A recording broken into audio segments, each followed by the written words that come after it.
This is All India Radio. I'm Tanvi Taneja, and with me is Saira Mujtaba with the Midday News.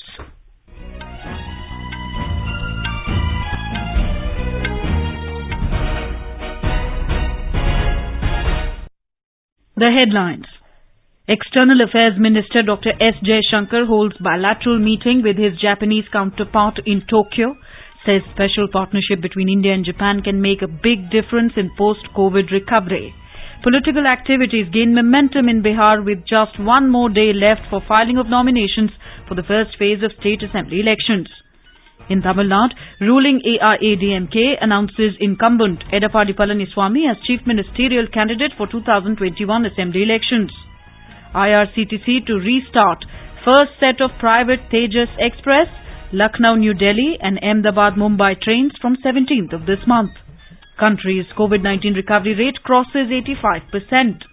And in IPL cricket, Kolkata Knight Riders to clash with Chennai Super Kings at Abu Dhabi today. As the nation fights COVID-19 pandemic, we begin with a note of precaution to stay safe and stay protected by following three simple steps: wearing face masks, maintaining 2 gaz ki duri for social distancing, and focusing on hand hygiene and face hygiene. Now, the news in detail. External Affairs Minister Dr. S. Jaishankar held a bilateral meeting with Japanese Foreign Minister Toshimitsu Motegi in Tokyo today. During the 13th India-Japan Foreign Ministers Strategic Dialogue, progress made in India-Japan Special Strategic and Global Partnership was reviewed. Discussions were also held on maritime security, trade and investment, manufacturing, skill development, connectivity and infrastructure, health and wellness, Indo-Pacific Ocean Initiative, and UN reforms.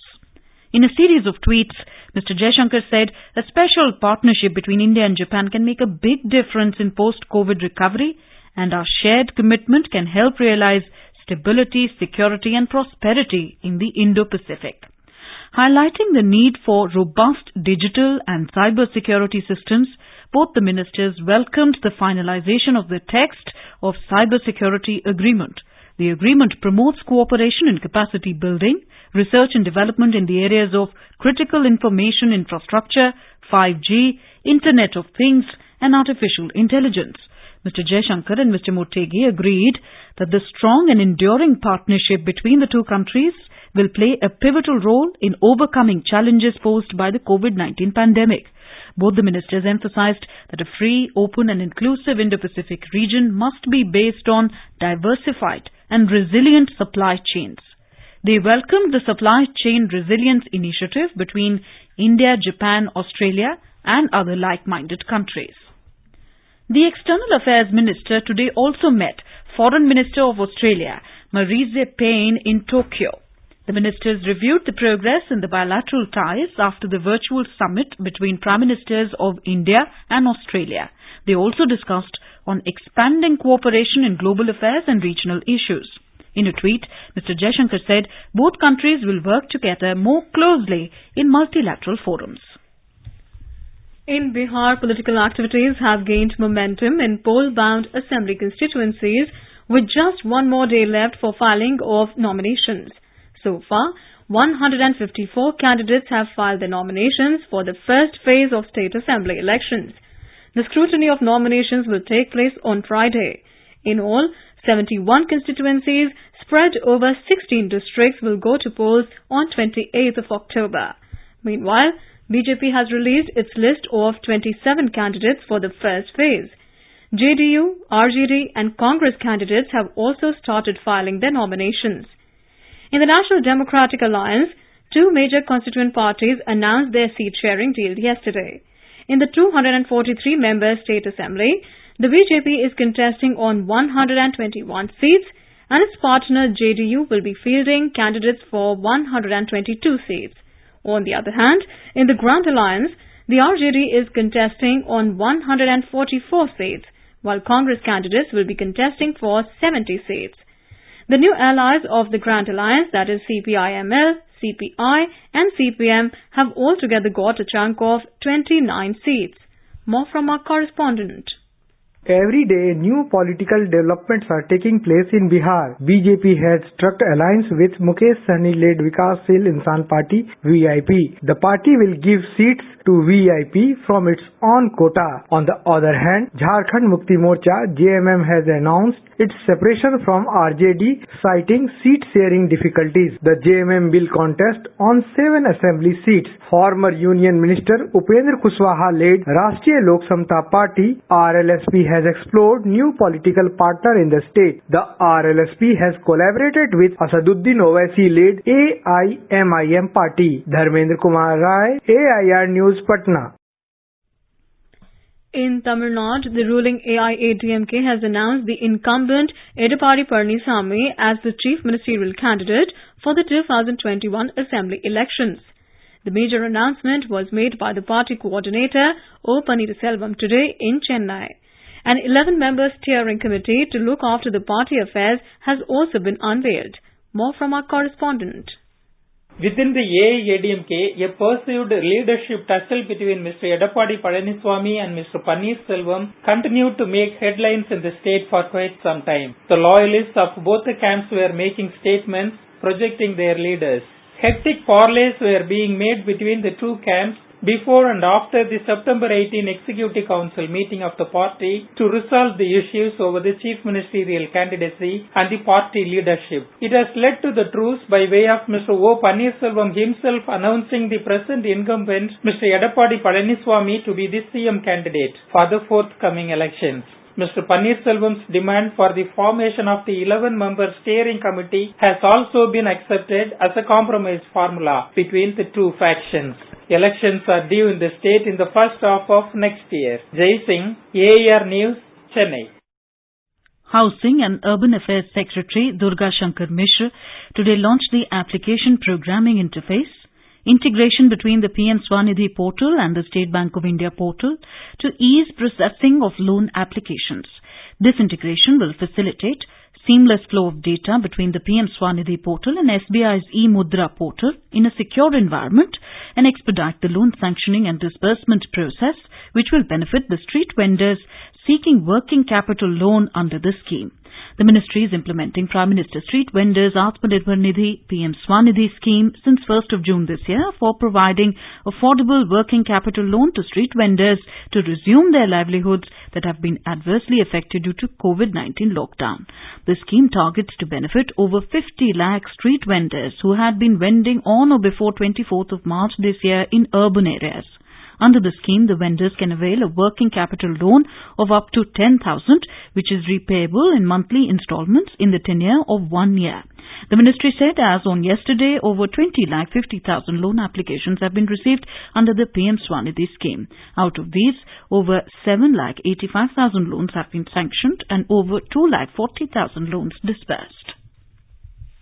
In Gujarat, the National Bank for Agriculture and Rural Development, NABARD, has inked 3 memoranda of understanding with the Public Sector Bank, State Bank of India, to extend credit support for various projects. The signing of MOUs took place between D.K. Mishra, Chief General Manager of NABARD in Gujarat, and Dukhbandhu Rath, Chief General Manager, SBI Ahmedabad Circle, in the presence of NABARD Chairman G.R. Chintala.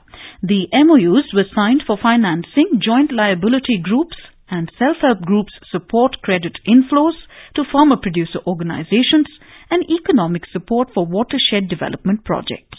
These will help in providing credit support to the different sections of society, including the priority sector.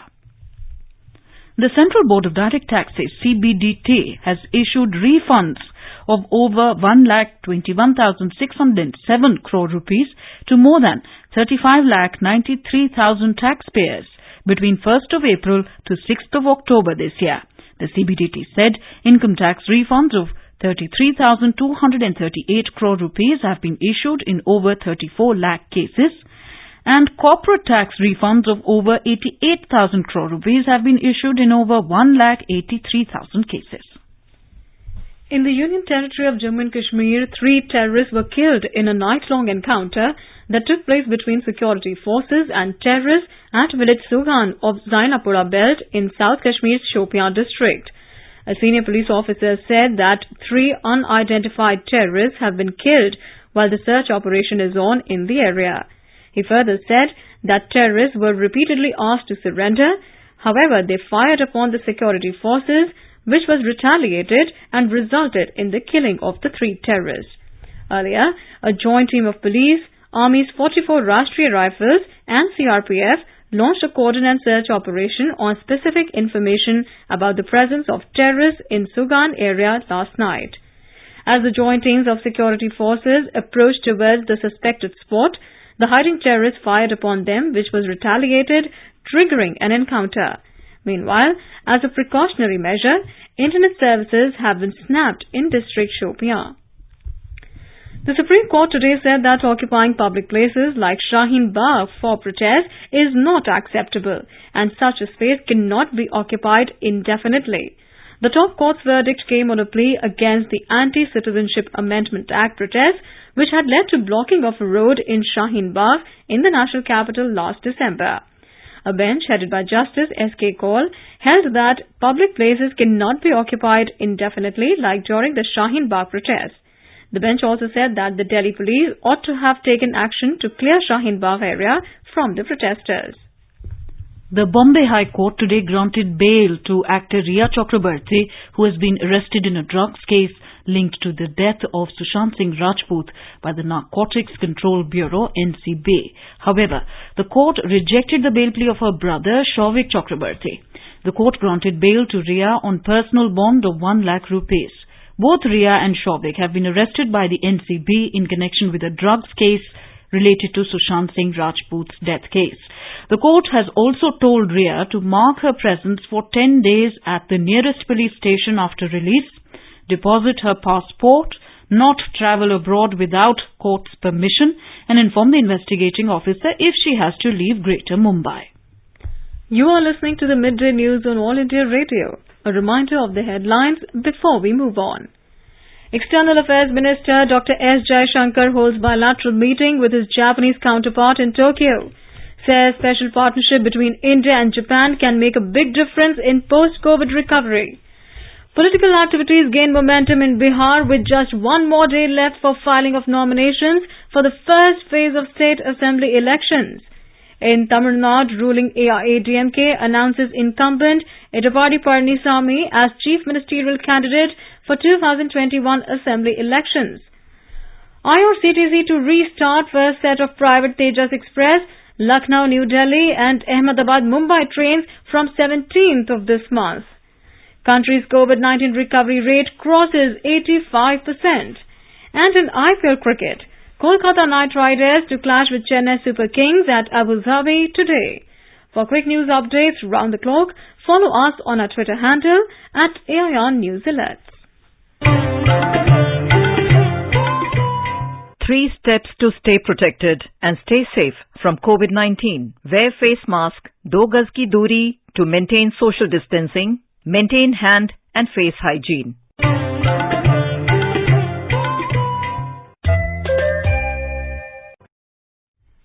The IRCTC has said that it will restart the first set of private Tejas Express Lucknow to New Delhi and Ahmedabad to Mumbai trains from the 17th of October. In a statement, IRCTC said the operation of these 2 Tejas trains was suspended from 19th of March this year due to the spread of COVID-19 pandemic. Every alternate seat will be kept vacant following social distancing norms for the initial period. IRCTC said it is making all-round preparations to ensure that the trains once started match the expectations of people in terms of levels of services and safety and health protocols amidst the ongoing pandemic. A standard operation procedure observing COVID-19 protocol has been issued to ensure safety of the passengers. Passengers will not be allowed to exchange their seats once seated. Use of face covers or masks will be mandatory for passengers and staff. All travellers will have to install the Arogya Setu app. IRCTC said all the passengers will be provided a COVID-19 protection kit, which will contain a bottle of hand sanitizer, 1 mask, 1 face shield and 1 pair of gloves. All the passengers will go through thermal screening and hand sanitization process before entering the coach. The Union government today said that the country's COVID-19 recovery rate has crossed 85%. More than 82,000 COVID patients recovered during the last 24 hours. The Health Ministry said the total number of recoveries has reached over 57,44,000. This high rate of recoveries has positioned India as the top country globally with the maximum number of recovered cases. The constantly increasing recoveries ensured that the actual caseload of the country is considerably reduced and currently comprises only 13.44% of the total positive cases. Presently, the total number of active cases in the country is 9,07,000. Currently, India's case fatality rate is at 1.55%, which is one of the lowest globally. In the last 24 hours, 72,049 new cases have been reported, taking the total number of positive cases in the country to over 67 lakh. The ministry said effective implementation of centre's strategic and graded test, track and treat approach has led to higher recoveries and lower fatality. In the last 24 hours, 986 deaths were reported, taking the toll to 1,04,555. According to Indian Council of Medical Research, more than 11,99,000 tests were conducted during the last 24 hours. The total number of samples tested so far has reached to 8,22 lakh. The Union Health Ministry has released standard operating procedures on preventive measures to contain the spread of COVID-19 during festivities. The ministry said that in order to prevent the spread of the COVID-19 infection, it is important that necessary preventive measures are followed for such events. Persons above 65 years of age, persons with comorbidities, pregnant women and children below the age of 10 years are advised to stay at home. The ministry has asked the administration to identify spatial boundaries and prepare a detailed site plan which would facilitate compliance with thermal screening, physical distancing and sanitization. In case of rallies and immersion processions, the number of people should not exceed the prescribed limit. In any case, the number of such rallies and the distance covered by them may be kept within manageable limits. Events planned to last for many days or weeks such as exhibitions, fairs, puja pandals, Ram Leela pandals or concerts and plays should have adequate measures to ensure a cap on physical numbers. Staggered timings and restricted entry may be considered. Information and Broadcasting Minister Prakash Javadekar released the standard operating procedures regarding reopening of cinema halls in the country from the 15th of this month. Briefing the media in New Delhi, the minister informed that cinema halls would be allowed to function at 50% capacity as was earlier stated in the guidelines of the Home Ministry. अगर 200 का screen होगा तो 100 लोग आ सकेंगे. एक कुर्सी छोड़कर एक कुर्सी ऐसी बैठने की व्यवस्था होगी. उसके साथ सुरक्षित दूरी, मास्क और सैनिटाइजर इसका उपयोग बाध्यकारी है. The minister also informed that a 1-minute clipping spreading awareness about protocols to be followed during COVID times will also be screened in the theatres and cinema halls both before the start of the movie and during the interval. Mr. Javadekar said that single-screen cinema halls should ensure that multiple ticketing windows are made available for the visitors so that overcrowding could be avoided. He also stressed on promoting online medium for ticket booking as much as possible. In Telangana, Coronavirus Social Behavior Abhiyan is underway, especially in the 8 intense COVID districts where COVID cases are being reported on a higher side. The state reported more than 204,000 COVID cases so far with the recovery rate of 86.45%. Hyderabad, Rangareddy, Medchal, Malkajgiri, Karimnagar, Nizamabad, Sangareddy, Siddipet and Warangal urban districts are among the 33 districts of the state, accounting for nearly half of the cases. Our correspondent reports that the entire administration of these districts is focusing on creating awareness among people besides tracking, tracing and treating people who are contacted with coronavirus. A report. The entire focus of the administration in the intense COVID districts is on reducing COVID cases, quick tracking and treating them while controlling spread of the virus. In Siddipet district, one of the intense COVID districts in Telangana, the officials are constantly in touch with Gram Panchayats and Sarpanches to inculcate confidence among the villagers that the entire administration is with them. Every single person who tested positive for coronavirus and kept in home isolation has been contacted by a doctor. As a result of concerted efforts by elected representatives, officials and women self-help groups, the Siddipet district began showing results and the growth in the number of COVID cases reported daily has been almost arrested. Lakshmi, AR News, Hyderabad. Karnataka has successfully conducted over 1 lakh COVID-19 tests yesterday. Medical Education Minister Dr. K. Sudhakar has informed that 1,04,348 tests were conducted in a single day. He has tweeted that 146 labs in the state conducted 55,690 RT-PCR and 48,658 rapid antigen tests in 30 districts. Meanwhile, Bengaluru Urban District continues to report a high COVID caseload. As on date, the district has 2,57,241 positive cases and 3,136 deaths due to the pandemic. It has a mortality rate of 1.22% and positivity rate of 13.69%. In an effort to contain the pandemic, the Brihat Bengaluru Mahanagarpalika and Health Department has initiated strict measures. Our correspondent has filed this report. In an effort to contain the pandemic, the Brihat Bengaluru Mahanagarapalika has increased testing and tracking of COVID patients. It has set up kiosks in all the municipal wards and is conducting free rapid antigen tests. On an average, around 40,000 RT-PCR and rapid antigen tests are conducted daily in the city. It has invoked Karnataka Epidemic Diseases Ordinance to crack down on people who refuse to get tested. Such persons can face jail term of up to 3 years and a fine of 50,000 rupees. All the primary contacts and those with symptoms have been asked to undergo tests for their own interest and the interest of their near and dear ones. A fine of rupees 1,000 is imposed on those not wearing masks. The municipal corporation has also intensified drive against those violating home isolation and those not ensuring social distancing. Sudhindra, AIR News, Bengaluru. The COVID-19 pandemic has exposed people to extraordinary situations that present emotional difficulties like anxiety and depression. Under these trying circumstances, Sri Ravi Shankar Guruji of Art of Living Foundation in Bengaluru underscores the need to look at the positive side to overcome stress. Speaking exclusively to AIR News, he said focus on positive aspects can help us cope up with the prevailing situation.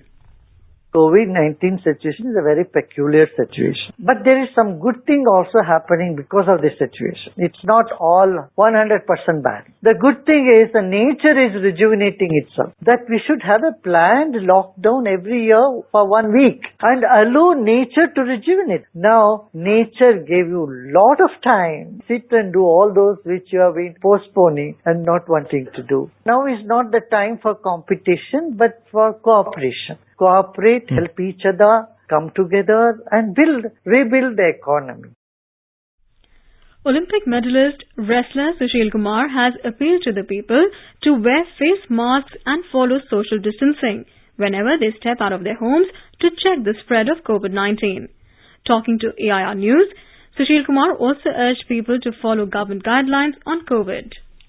मैं Sushil Kumar wrestler Olympic medallist आप सबसे appeal करता हूं कि आप जब भी घरों से बाहर निकलें मास्क लगा के रखें और उचित दूरी बना के रखें। तो ये कोविड में गाइडलाइन भारत सरकार से मिली हुई है। बार बार हाथ धोएं और एक दूसरे की मदद करें। मेरी आप सबसे गुजारिश है कि अपनी सोसाइटी को ठीक ठाक रखें।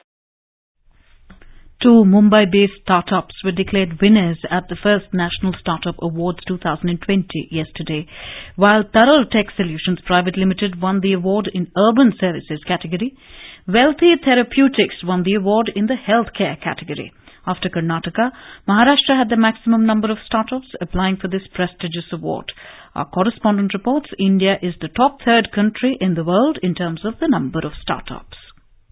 Both winners, Taraltech Solutions Private Limited and Wealthy Digital Therapeutic Suite, were shortlisted on the basis of innovation, enterprise, employment generation and social impact. While Taraltech Solutions Private Limited is working on providing clean drinking water to all, especially in rural areas. Their product, Taraltech Reactor, can be retrofitted to borewell hand pumps to provide safe water for those who continue to use the water source due to lack of other options. Wealthy Digital Therapeutic Suite is a combination of platforms working together for better health. It is a smartphone app for patients, monitoring dashboard with real-time intervention for virtual health coaches, coaching dashboard for paramedical staff, AI-powered health bot, connected devices such as smart drug delivery systems, IoT-enabled BP and sugar monitoring devices, and connected activity trackers. The winners will get cash prize of Rs 5 lakhs each, along with opportunity to present their solutions to relevant public authorities and corporates for potential pilot projects and work orders.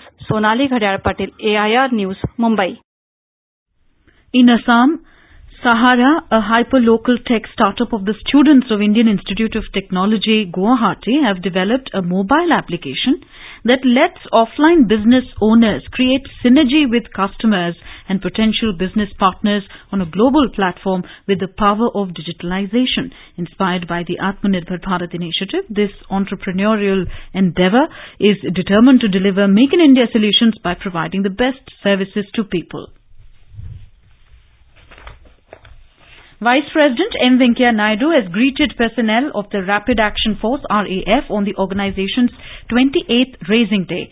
In a tweet, Mr. Naidu said, "The impeccable history of the force is laden with courage, excellence and devotion to duty." Home Minister Amit Shah has also extended his greetings to Rapid Action Forces personnel and their families on RAF's 28th anniversary. Information and Broadcasting Minister Prakash Javadekar has congratulated Prime Minister Narendra Modi for continuously and tirelessly being on the duty path to create new heights of good governance for the last 19 years.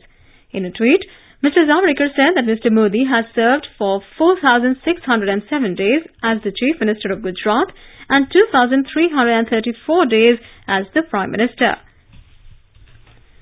BJP President JP Nadda has lauded the leadership of the Prime Minister, saying Mr. Modi represents values that are beyond governance and politics. In an article published in newspapers, he said Mr. Modi appeals to the best in India and Indians and manages to bring out the best from them. Negative perceptions of China have increased sharply among people in several advanced democracies, especially in Australia and Britain, according to a survey from the Pew Research Centre released yesterday. One of the most important factors with regard to China's reputation abroad has been the coronavirus.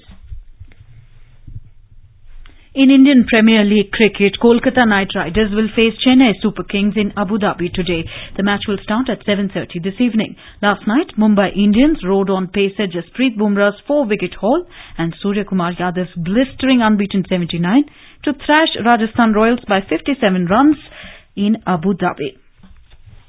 Now let us take a look at the weather update for the day. The national capital Delhi will have mainly clear sky.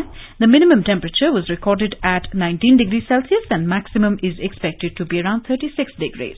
In Mumbai, the sky will be partly cloudy. Minimum temperature was 27 while the maximum will be around 33. Chennai will have partly cloudy sky as well. The temperature is likely to hover between 27 and 37 degrees Celsius. Kolkata will witness generally cloudy sky with 1 or 2 spells of rain or thunder showers. The minimum temperature in the metropolis was 26 degrees Celsius while the maximum is expected to be around 34 degrees. In the Union Territory of Jammu and Kashmir, the minimum temperature was 19 degrees Celsius in Jammu while the maximum will be around 35 degrees. The city is likely to have mainly clear sky. In Srinagar, the minimum temperature was around 5 degrees while the maximum will be around 27. The city will have mainly clear sky. Ladakh too will have mainly clear sky. The temperature is likely to hover between -1 and 24 degrees Celsius. In Gilgit, the temperature is likely to hover between 7 and 30 degrees Celsius. It will have mainly clear sky, becoming partly cloudy towards afternoon or evening. In Muzaffarabad, there will be mainly clear sky. The temperature is likely to hover between 11 and 31 degrees Celsius. And now, before we end the bulletin, the headlines once again. External Affairs Minister Dr. S. Jaishankar holds bilateral meeting with his Japanese counterpart in Tokyo, says special partnership between India and Japan can make a big difference in post-COVID recovery. Political activities gain momentum in Bihar with just one more day left for filing of nominations for the first phase of state assembly elections. In Tamil Nadu, ruling AIADMK announces incumbent E. Palaniswamy as chief ministerial candidate for 2021 assembly elections. IRCTC to restart first set of private Tejas Express, Lucknow-New Delhi and Ahmedabad-Mumbai trains from 17th of this month. Country's COVID-19 recovery rate crosses 85%. And in IPL cricket, Kolkata Knight Riders to clash with Chennai Super Kings at Abu Dhabi today. And with that, we end the Midday News.